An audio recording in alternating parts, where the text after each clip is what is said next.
আমি যে বিএনপিকে ভালোবাসি, আমি বিএনপি ছাড়া যাবো না, আমি বিএনপি ছাড়া কোনো জায়গায় যাবো না। আমাকে আপনারা স্বতন্ত্র ভোট করতে বলিয়েন না, আমি মাপ চাই আপনাদের কাছে।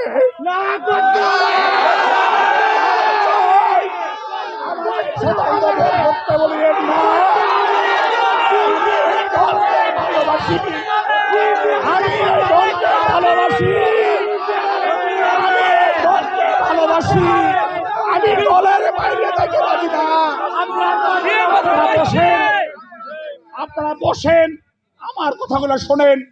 আমার জীবনে হচ্ছে আমি দলকে বেশি ভালোবাসি। আমি একটা ওপেন সার্জারির মানুষ, তারপর আমি একদিনও ঘরে বসেছিলাম না। আমার শরীরটি ক্ষত বিক্ষত, তারপরও আমি আমার জন্য ঝুঁকি হয়, তারপর আমি একদিনও আমি আন্দোলন সংগ্রামে মিস করি নাই।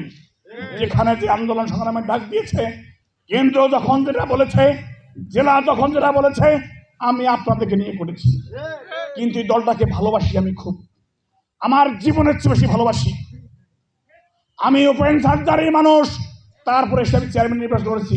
আমি নির্বাচন করতাম না, আমার দলের এই জেলার সভাপতি অধ্যক্ষ আসিফুল মহোদয় 18 বছর রাজপথে ছিল, অন্য কোন নেতা নেতৃত্ব দেয় নাই, কোন মিছিল মিটিং এ ছিল না, কোন কর্মী সমাবেশে ছিল না, কোনদিন কর্মীর আমার একটি খোঁজ নেয় নাই।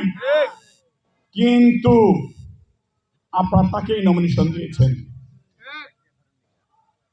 যারা কর্মী তাদেরকে আপনারা মূল্যায়ন করেন নাই, কথার সঙ্গে আপনাদের কাজের মিল নাই। কি আছে? এখন আমার নেতৃবৃন্দরা আপনারা আমার কাছে এসেছেন, আমি কি আপনাদেরকে একটু ডেকেছি? আপনারা শুনেছেন আমি বাড়িতে আসবো, আপনারা এসেছেন। এখন আপনাদের প্রত্যেকটা নেতৃবৃন্দরা আমি কথা শুনেছি, আপনারা মতামত দিয়েছেন আমাকে নির্বাচন করতে বলেন। এই তো বলেন নাকি? আমি আপনাদেরকে বলতে চাই, আপনারা নির্বাচন করতে চান, নির্বাচন করবেন, সমস্যা নাই। কিন্তু আমি যে আপনাদেরকে নিয়ে গত 18 বছর রাজপথে ছিলাম,